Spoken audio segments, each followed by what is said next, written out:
Good morning class 7th। Let's continue with the chapter. देखो, जो बच्चों ने लाइव क्लास स्टार्ट नहीं करी थी ये बच्चे यूट्यूब पे भी देख सकते हैं। अब वैसे तो मैं तुम्हें यही सजेस्ट करूँगी, अगर मैं लाइव क्लास तुम्हारी ले रही हूँ तो तुम्हें लाइव क्लास पे ही आना चाहिए। बट कोई नहीं, अगर जो बच्चे अटेंड नहीं कर पा रहे किसी भी रीज़न की वजह से, उनके लिए भी ये वीडियो है। मैं अपनी लाइव क्लास और जो यूट्यूब वीडियोस अपलोड कर रही हूँ बिल्कुल सेम मैच करके सेम डाटा की करूँगी अपलोड। कोई भी आगे पीछे वीडियो नहीं होगी, ठीक है।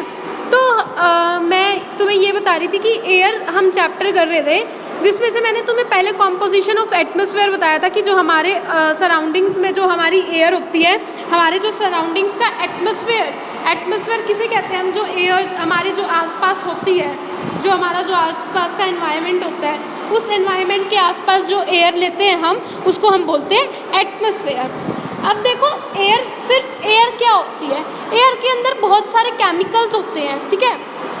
केमिकल्स जैसे कि हम कार्बन डाइऑक्साइड लेते हैं, ऑक्सीजन लेते हैं और बहुत सारे ऐसे कॉम्पोजिशंस होते हैं जो हम लेते हैं। जैसे कि मेन तो देखो क्या होता है, नाइट्रोजन और oxygen. Main air consist of nitrogen and oxygen.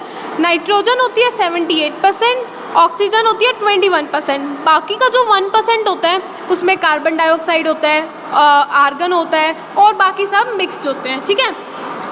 इतना हमने कर लिया था। उसके बाद मैंने स्ट्रक्चर ऑफ एटमॉस्फेयर बताया था कि 5 लेयर्स होती हैं। 5 लेयर्स अब कैसे है ये भी तुम्हें ध्यान से देखना है। 5 लेयर्स कैसी है, पहले ट्रोपोस्फेयर, फिर स्ट्रेटोस्फेयर, फिर मेसोस्फेयर, फिर थर्मोस्फेयर एंड एक्सोस्फेयर। देखो, सबसे जो ऊपर लेयर होती है माउंट एवरेस्ट के आसपास, उसको बोलते हैं ट्रोपोस्फेयर। उससे थोड़ा सा अगर नीचे आते हैं जहाँ पे एयरप्लेन्स फ्लाई करते हैं, वो होता है स्ट्रेटोस्फेयर। उसके बाद थोड़ा सा और नीचे जहाँ पे बारिश होती है, मेसोस्फेयर। फिर उससे थोड़ा सा नीचे थर्मोस्फेयर और फिर एक्सोस्फेयर।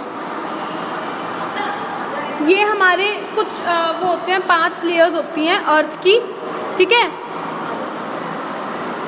ठीक है, ये 5 लेयर्स होती है हमारी, 5 लेयर्स होती हैं अर्थ की, ठीक है। उसके बाद हमने वेदर, क्लाइमेट, टेम्परेचर और एयर प्रेशर ये सब हमने पढ़ लिया था। बात है विंड की।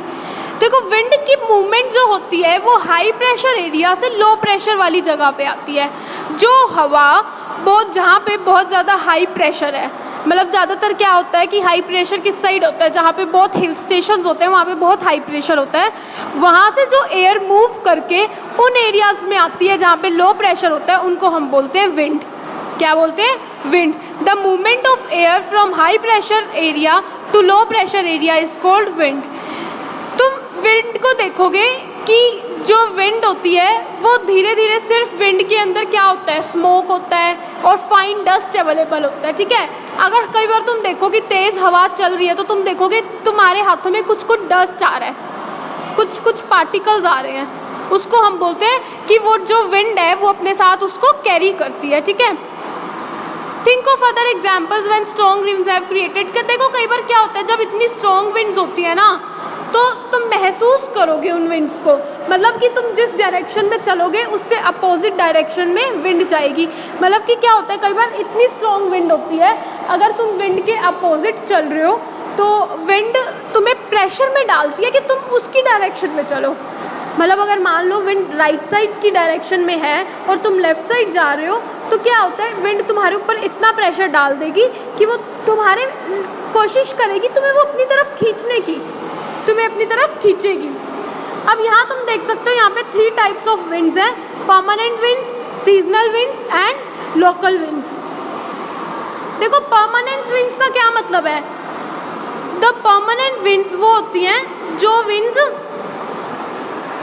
The winds westerlies and easterlies are called permanent winds. मतलब कि देखो, वेस्टर्लीज और ईस्टर्लीज का मतलब होता है कि जो वेस्ट साइड, वेस्टर्लीज का मतलब होता है जो विंड वेस्ट साइड से मूव करते करते ईस्ट साइड पे आ गई, और ईस्टर्लीज का मतलब होता है जो ईस्ट साइड से मूव करते करते वेस्ट साइड आ गई। ये परमानेंट विंड होती है, ये पूरे साल एक जैसी चलती है। मतलब तुम महसूस करोगे थोड़ी थोड़ी विंड पूरे साल एक जैसी चलती है, उसको हम बोलते हैं परमानेंट विंड, ठीक है। सीजनल विंड की बारी आती है। सीजन के अकॉर्डिंग जो अपनी डायरेक्शन चेंज करती है विंड, उसको हम बोलते हैं seasonal winds. These winds change their direction in different seasons. मतलब सीजन्स के अकॉर्डिंग, जैसे यहाँ पे हमारे मानसून भी होता है, रेनी सीजन भी होता है, समर्स भी होते हैं, विंटर्स भी होते हैं, उसके अकॉर्डिंग जब विंड अपनी डायरेक्शन चेंज कर ले तो उसको हम बोलते हैं सीजनल विंड्स, ठीक है। लोकल विंड्स, देखो लोकल विंड्स वो होती हैं जो कुछ पर्टिकुलर टाइम के लिए पर्टिकुलर एरिया में चल रही हैं, मतलब वो वाली विंड हर जगह पे नहीं चल रही, पर्टिकुलर एरिया में चल रही है किसी रीजंस की वजह से। मान लो जैसे माउंटेन एरिया है, ठीक है, वहाँ पे तुम महसूस करोगे कि जो हवा वहाँ पे माउंटेन एरिया में चल रही है वो हवा कहीं और एरिया में नहीं चल रही। क्यों? क्योंकि वो सिर्फ माउंटेन एरिया में चल रही है। अगर तुम बीच वाली जगह पे जाओगे, जो विंड्स ओशन के पास चल रही होती है वो और जगह पे नहीं चल रही होती, तो इनको बोलते हैं लोकल विंड्स, जो पर्टिकुलर टाइम के लिए किसी पर्टिकुलर जगह पे चल रही होती हैं, ठीक है। मतलब पर्टिकुलर टाइम, जैसे मान लो शाम को चलती हैं, रात को चलती हैं, पर सुबह दोबारा ठीक हो जाती हैं, सुबह थोड़ी नॉर्मल हो जाती हैं, ठीक है। गर्मी का एग्जाम्पल ले सकते हैं, गर्मियों में जब हवा चलती है उसको हम बोलते हैं लू चल रही है जब हम कहते हैं, तो वो पर्टिकुलर टाइम पे चल रही है ना, वो पूरा टाइम तो लू नहीं चल रही जिसको हम कह रहे हैं, ठीक है, क्लियर। तो ये हमारे हैं 3 types, permanent, seasonal and local winds. उसके बाद नेक्स्ट टॉपिक है हमारा मॉइस्चर। देखो मॉइस्चर क्या है, जब तुमने देखा होगा इवेपोरेशन का जो प्रोसेस है, जब पानी इवेपोरेट होता है हवा के थ्रू, एयर के थ्रू जो पानी इवेपोरेट होता है उसको, और वो वाटर बॉडीज से होता है, मतलब जैसे बहुत बड़े बड़े लैंड लेक्स होते हैं या वाटर बॉडीज़ होती हैं लाइक ओशन, सीज, वहाँ से अगर पानी इवेपोरेट हो रहा है और वो हवा में जा रहा है तो उसको हम बोलते हैं इवेपोरेशन। फिर उसकी हेल्प से क्लाउड बन जाते हैं, उस क्लाउड में बहुत सारी हवा और पानी होता है, तो उससे क्या बन जाते हैं, क्लाउड्स, ठीक है।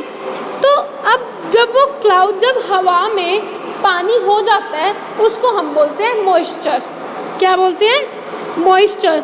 Moisture in the air at any time is called humidity. जब भी मॉइस्चर हवा में होगा उसको हम बोलेंगे ह्यूमिडिटी। पहले तो तुम्हें ये समझना है कि मॉइस्चर क्या होता है।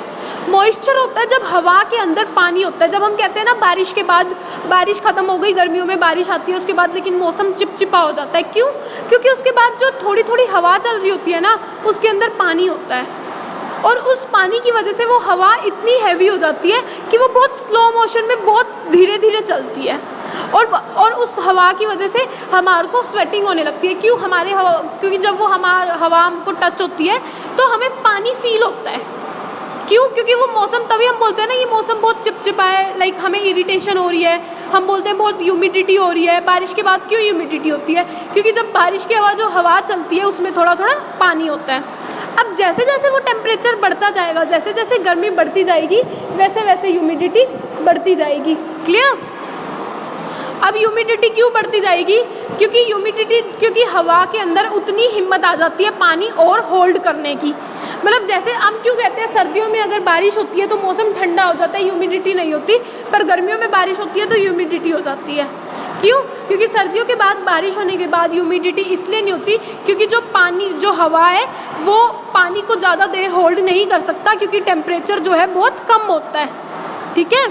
और गर्मियों में टेम्परेचर हाई हो जाता है, इसलिए उसके अंदर, हवा के अंदर बहुत सारी कैपेसिटी होती है पानी को होल्ड करने की। क्लियर? तो होल्ड करते करते क्या होता है, क्लाउड्स बन जाते हैं। उसके अंदर क्लाउड्स क्या होता है, एयर प्लस वाटर।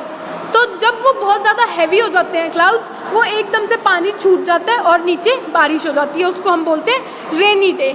क्या बोलते हैं? रेन। जब हम बोल रहे हैं इट्स रेनिंग, ठीक है।